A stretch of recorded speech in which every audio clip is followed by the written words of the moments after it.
Can we all just take a moment to acknowledge that Benjamin is probably the most surprising prince out of all 14 princes?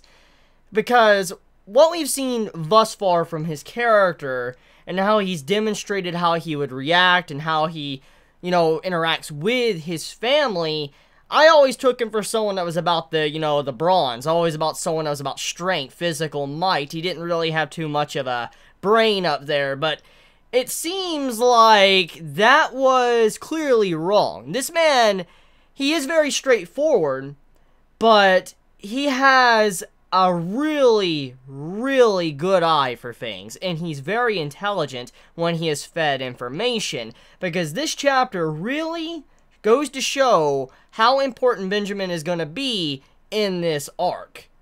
This was pretty surprising, honestly. I did not think that this prince, the first prince, would be like this.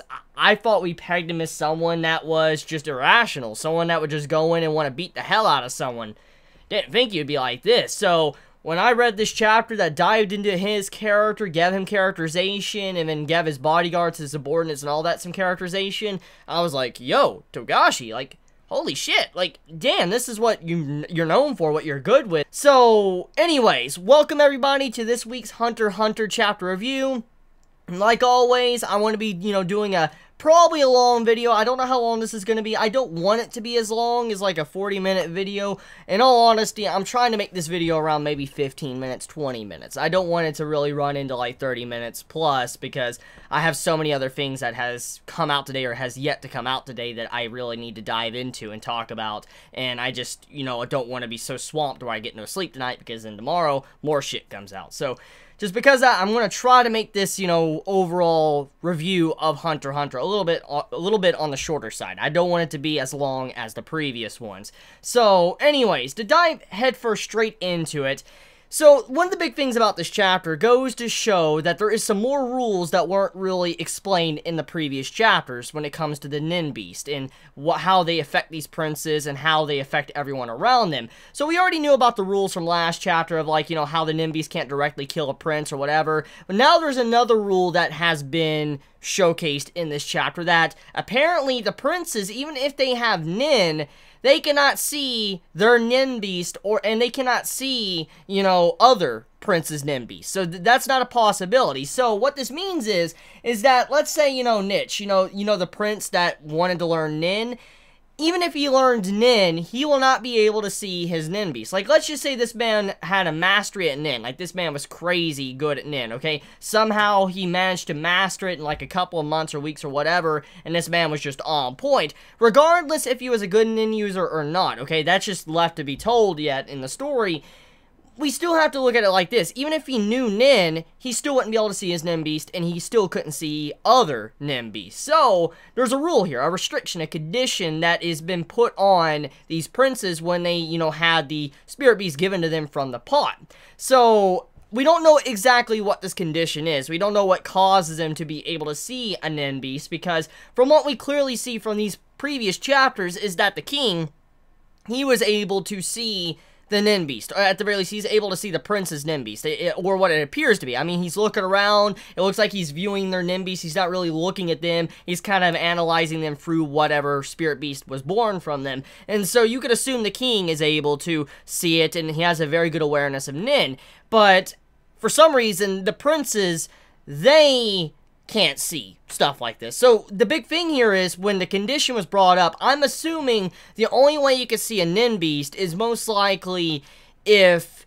you're the sole survivor. Like, you're the only one left standing. When you're the last one standing, you're able to see Spirit Beast, and or Nin Beast, the other name to it. So, that's what I'm assuming, unless it has something to do with maybe a Spirit Beast killing someone. I mean, that could also be an attachment. Maybe the Spirit Beast has to kill another Spirit Beast or something. I don't know. It's something crazy. I mean, there could be more layers to these rules than we're aware of, because this is Togashi. He loves adding these double meanings and layers to so many things when it comes to Hunter x Hunter. That could be some form of condition. Maybe, a spirit beast somehow and manages to kill another spirit beast, and then for some reason the person that is, you know, the actual host could start seeing it or something. I don't fucking know, but there's a lot of rules here, some rules that are left to be said, and what I'm very curious about is if the king is actually participating at all in this, because of, we know he had to have some of these rules applied to him, so I'm kind of curious if he's participating at all at any of this. That's something that really made me question when I was actually reading this chapter. But let's get into the main stuff. Okay, so let me back up to kind of like the first couple of pages of this chapter. So going straight to the beginning, basically, we have it to where the other prince, you know, the monk prince, he is basically analyzing the situation from the last chapter. You know how the news and information got out that there's apparently Ninbeast on board. All of the bodyguards, all the princes are hearing about Nin and Ninbeast, and even if they were unaware of Nin or what Nin was, they're going to want to find out what that is. And so, they're going to start questioning bodyguards, other people, and eventually they're just going to become aware of what Nin is. Now, the question is if they'll learn it or not, that's left to be said. Regardless, though, they have become very aware of the threats on board, and so we get to see another prince's perspective of finding out the information that a lot of the others found out in last chapter. So in this case, one of them finds out, the monk one, and he's like, okay, so apparently there's Ninbeast, bodyguards were wiped out, and from overall this character, from what I am seeing, this, you know, this prince doesn't necessarily seem to be an asshole. Like, he looks very intelligent. From what we have seen from the previous chapter, it seemed like this man was, like, very greedy or whatever, but we might actually have something else here. I mean, maybe the man isn't necessarily, like, you know, greedy or just, you know, prideful or whatever. Maybe this man is just very intelligent. We just didn't understand his true personality. Maybe the princes don't understand each other properly, because, I mean, look at what Benjamin is. I mean, Benjamin, completely unexpected personality. I knew the man was muscle and strength and all of that, but to imagine that the man could be that smart too and actually listen to someone, that was unexpected. So what's to say that this man might be a very good dude? So let's talk about what he found out, for instance, the information. He's like, okay, so Wobble, hopefully that's how you pronounce the girl's name, Wobble's royal bodyguard have all been wiped out. Yes, sir. According to the information from the Army's intelligence, that leaves just the 2 hunters who we enlisted from outside agencies, for instance, the Hunter Association, you know, Kurapika and all them. And so, hang on. The bodyguards that were assigned to the youngest prince were all belong to other queens. He's like, I had no idea who was behind this, but I can't believe they would go after the baby first. And when he starts talking about how, like, maybe the reason why all these men were wiped out was because they wanted to deflect suspicion, and so they decided to kill their own men as well, and they killed the other bodyguards and some of their own men for it would look like, you know, oh, it's not their own people killing their own bodyguards. After they continue discussing and Ninbeast is brought up, the bodyguards start to say, like, we're sorry, sir, we don't really know anything about Ninbeast at all. None of our men know anything about it. Now, that's the left to be said. There could be some amongst them that do know it, but they're just not going to say anything because, obviously, you know how hunters are. They don't want to reveal Nin. It's a very closely guarded secret. Anyways, though, he's like, regardless, this word indeed holds some key to how and why all our bodyguards were killed. So, Ninbeast are up in the air. He now knows about Nin as well, and so this man's going to be on guard, and he's going to want to know what this is before he initiates anything in the future of this arc. Now, after we shift from him, we move over into a big panel that is just literally focusing on the rooms of the princes. The doors, the access doors to the rooms, to the numbers and all that, where, you know, which one is closer to which. And from what we could see, the first prince is ordered from, you know, the right, and then you have it to where the second prince is on the left. And it goes kind of like a zigzag back and forth all the way up. And so that would mean that the first prince is on the exact opposite side from Kurapika, because 14 would be the last prince, which is, you know, what the main prince that, you know, Kurapika has been following and protecting. So when you look at these things right now, we have a big overview map of what could possibly happen, at the very least when it comes to disputes or princes working together, because we get to actually see the layout within the room. On the top right of this panel, you see the living room, you see the prince's bedroom, you see the dining room, the kitchen, the workers area. So you have the workers' own area, their own individual bedrooms and all of that, and then you have, you know, the bathroom, the dining room, kitchen, and then the prince has their own separate room that's quite big. So when you look at these little details, most likely for Togashi to throw this in there, this is going to be very vital, very important in the future. It might have something to do with how some are killed, like some princes are killed or some bodyguards end up dying, or it could also be with how some princes might communicate with each other and join forces, because we do know that could possibly be a thing because of last chapter. And also, since all of the younger princes, they are really passive and they really don't stand much of a chance to actually win, they might band together at the very least to try to go for the win, and then they'll fight amongst themselves when they're the last ones remaining. So, with these rooms stationed so close by, it allows the younger princes to be able to communicate with each other, while the older princes are having their own disputes very close. So that's the main point right here, what this map is trying to show us, like the overview of the different rooms. We also get to see the bodyguards as well. The bodyguards, you know, blocking doors, covering the doors, and then, you know, the hallways. Basically, there's no way to really hide in these different rooms or hallways because they're just so open that you couldn't really hide from the line of sight if someone was watching down the hallway. So, the only one that can really sneak around would be, like, you know, for instance, nin users, like, or nin beasts and spirits and all that. So, yeah. Anyways, moving on, we go over into the other prince or queen or princess or whatever, but they're still called prince. Cammy. Cammy's personality, bro, like, almost as unexpected as Benjamin's. I knew Benjamin, like, that shocked the fuck out of me, but Cammy's personality, I figured she was going to be someone that was very, very kind-hearted, someone that had this pretty face, acted like a princess, okay? That's what I assumed. I consider her acting like a royalty, someone that was proper, someone that did no wrong, but behind the scenes, she was a very greedy piece of shit that wanted everything for herself. That's what I assumed her personality to be because of the way the, you know, spirit beast looked. Well, from this chapter, we found out, actually, she's more of a stereotypical princess in a way. She's very bratty. She believes that she owns everything, or everything should go her way. So, she's a brat. She's straight up a child in a way. She has the mentality of a child or a brat because of the way her upbringing was, the way she was raised. I mean, the way she talks to her father, to how she interacts with her brothers, to also, you know, just overall what she says to her bodyguards, it just clearly shows what type of person she is. She is a brat. Now, however, with all of this being said, this could be a disguise. Remember, at the end of the day, this is Hunter x Hunter, and Togashi is writing this series. So, what's to say, since we already had, you know, us have a 180 with Benjamin and how he went completely unexpected, like an unexpected path with his character, what's to say that Cammy might be someone that has an unexpected personality? Maybe she acts like a brat, but in reality, she really isn't a brat. She has something else sinister behind the scenes. I mean, her Nimbies kind of indicates this as well, which I want to kind of showcase. When you get to see her Nimbies when she's walking away, once again, you see the dress and you see, like, the eyeballs or tits, whatever they are. I'm still assuming they're eyeballs. Regardless, though, if you look very closely at the top, I don't know if this was in the last chapter or not, but you can clearly see it in this. There is, like, some form of head on the top of the spirit beast, and you see the two little eyes sticking out. So, it looks like, from what it looks like to me, it looks like a creature, like, okay, let's just say a creature just wrapped up and covered up in a dress, a pretty dress, watching all around because it's very scared or suspicious of everything around it, but at the same time, it's also peering over and all that remain hidden. It's like a hidden side to whatever the spirit beast is. Remember, the spirit beast looks and abilities are predetermined thanks to the host body. So, what's to say that the reason why the spirit beast is so hidden, like the upper head of it's hidden, is because that is how Cammy is as a person. She hides her inner self. She doesn't really show how probably smart she is or intelligent, because let's look at, you know,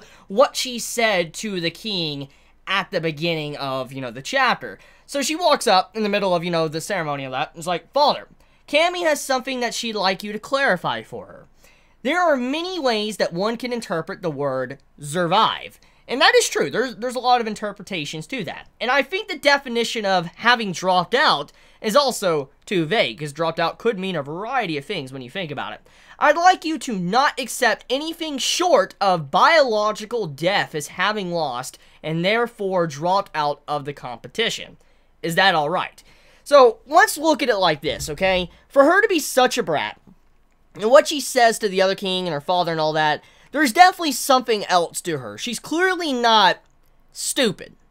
Because she is the only one that we've seen visually on screen, like, or on panel, that has asked her father this question. Now, the others could have said the exact same thing, other princes, but we personally have not seen that. It's implied that some others have said that, because the king does repeat something, but the point stands is this is the only prince we have seen the king state what could possibly happen, or what the meaning of survive means. And so, for her to go out of her way to say this, and being a character that's very bratty, someone that's very full of herself and all that, you would assume she wouldn't be too smart.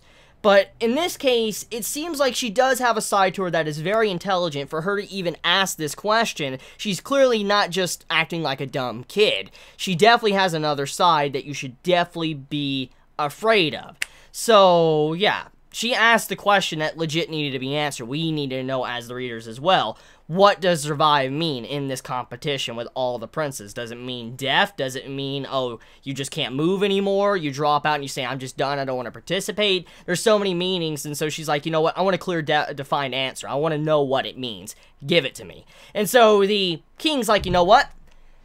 Here, I'm going to say the exact same thing that I said to the others. The one sole survivor will be the official successor to the throne. How you might interpret that is also part of the succession war. So, I like to point out what he said here. The one sole survivor will be the official successor to the throne.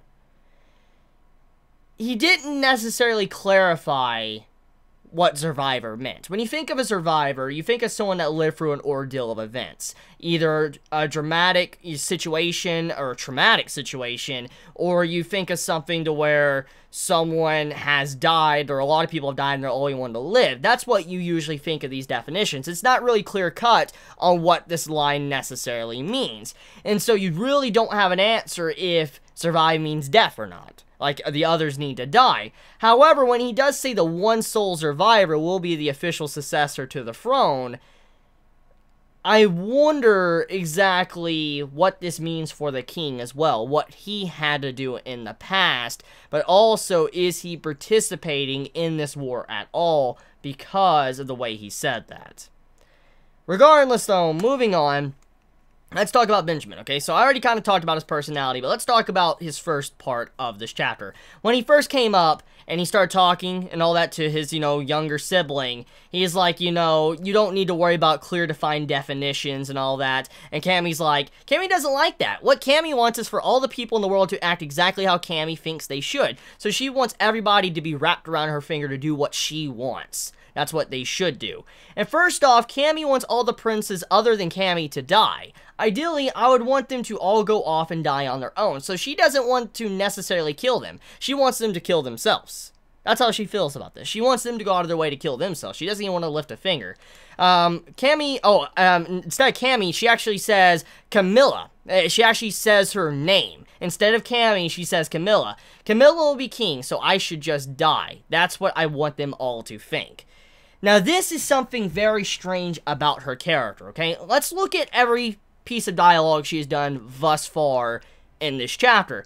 She's very self-centered, obviously. She calls herself Cammie, which, just the way she talks about herself, or the way she views herself and others around her, she does have a level of intelligence, obviously, because of what she says to her father. But she's always addressed herself as Cammie. But then, all of a sudden, when she's talking to her brother, she's like, Camilla will be king, so I should just die. For instance, she's saying that's what the princess would say. So, she doesn't want others to call her Cammie, which is interesting. She thinks that they'll call her Camilla. And because clearly she always addresses herself like Cammie, always in third person, but then she says that. So, for her to say something like that, and the way Togashi focused in on her eyes, like they were very serious, I feel like, once again, that shows that there's a hidden side to her, like an inner darkness within her, like another personality or something, or a side of her personality that she's trying to hide, really hide, to make sure nobody knows about, which is what's probably going on here. So, moving on, let's talk about Benjamin's reaction. So this man's straight up pissed off. Like, the man is angry. He's like, what a conceited, arrogant woman. And trusting the royal throne to you would be tantamount to having a mad dog babysit. And then, question mark from Cammie, how dumb can you get? As if Cammie would ever do something like babysit.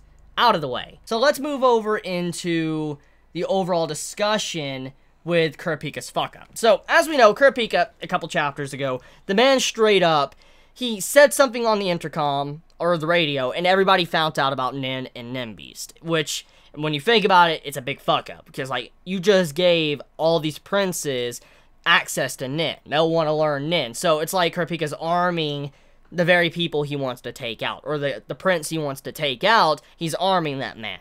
And from the way this chapter shows, many are questioning, like Benjamin's, bodyguards questioning, like, why would he do that? And they started analyzing the information. It's like, okay, most likely the reason why he did this was because he wanted to make a stalemate.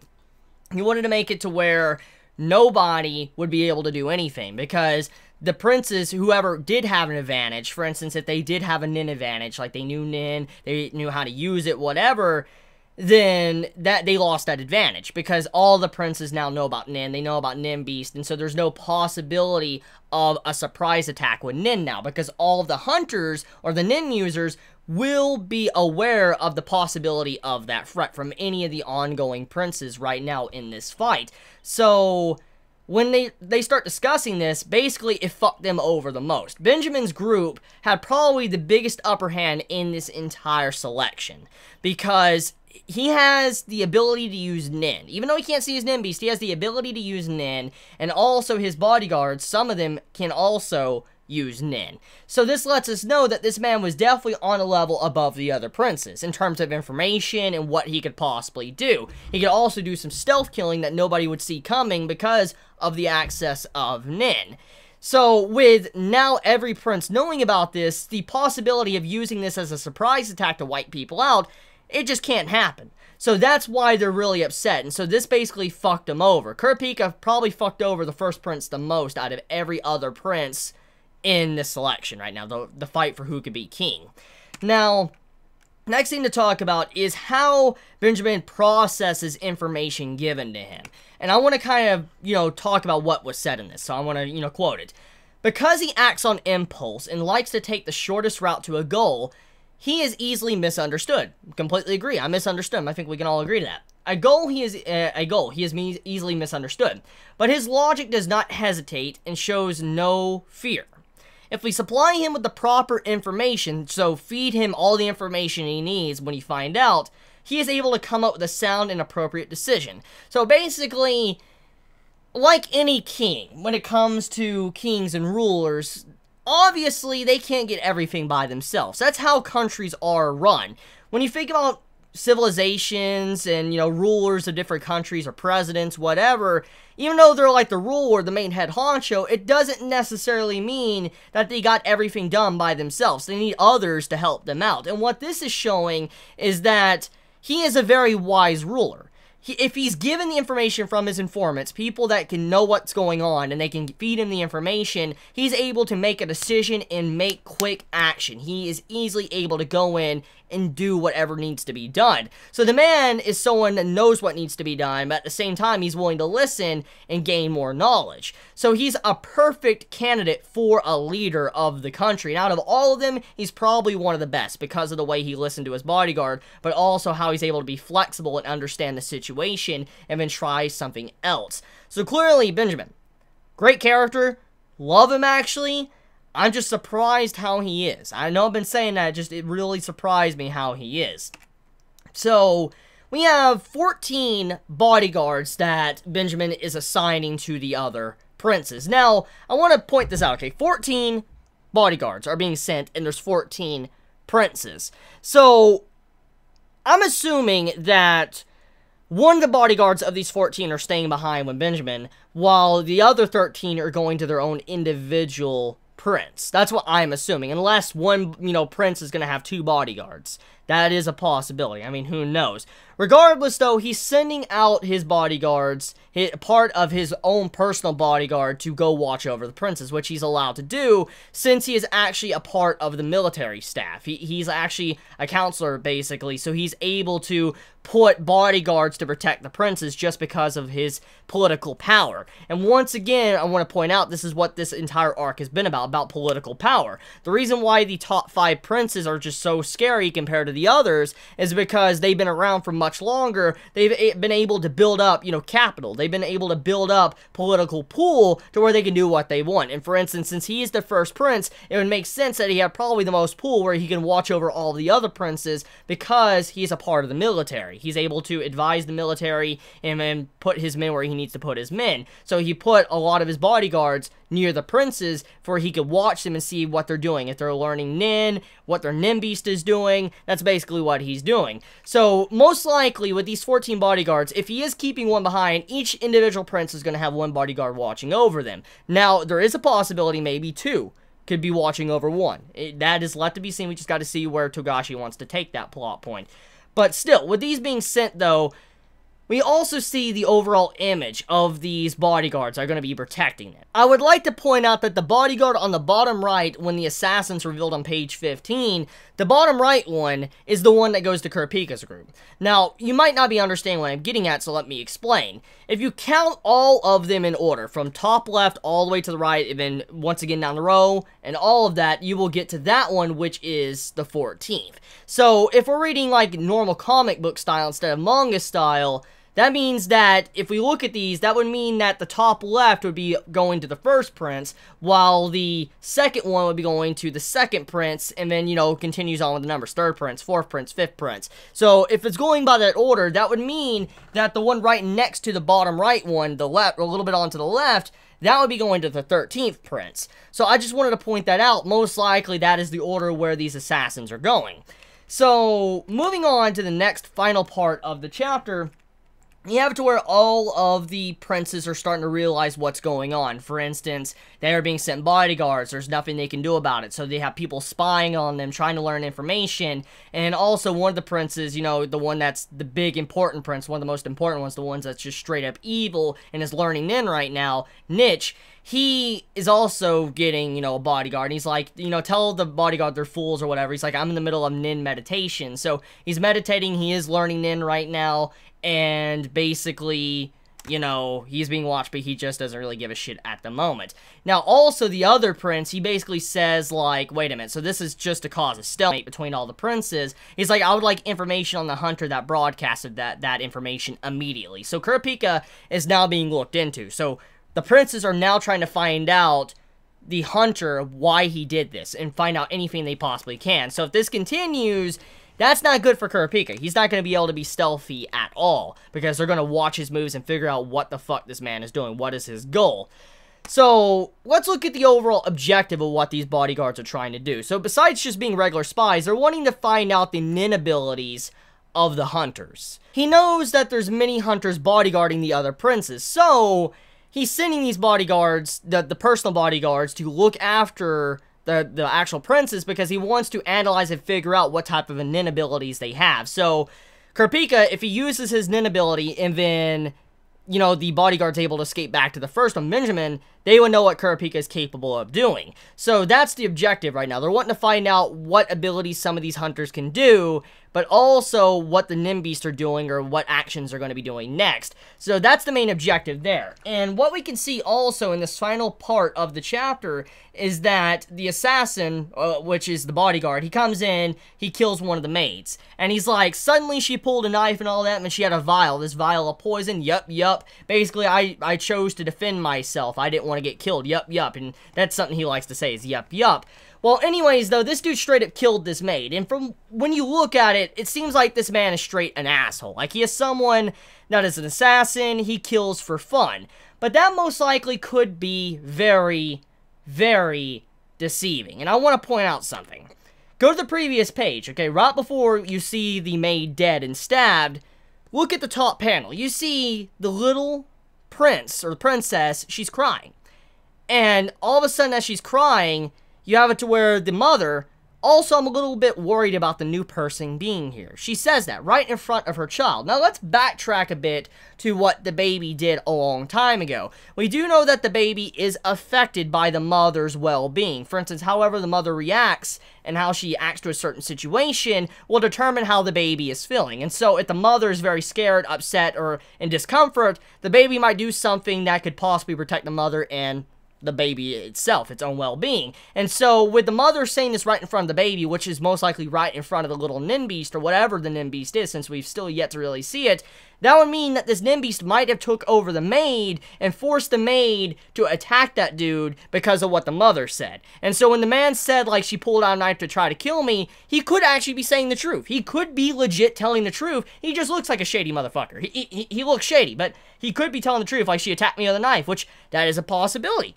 Who fucking knows? Because the prince was crying, and we know that the spirit beast is tied to that, and also the mother's well-being as well. So because of that, most likely the maid was taken over, attacked this dude, and then he's saying that. But it doesn't look like he's really telling the truth because of the way he's talking. But I believe that's what's going on here. Anyways, though, a fight might start in next chapter, which I'm really excited for, and that's about it when it comes to this chapter review. So, let me know your thoughts in the comments below. How do you feel about this week's chapter of Hunter x Hunter? And I love you all so much. Please be safe. Chibi out.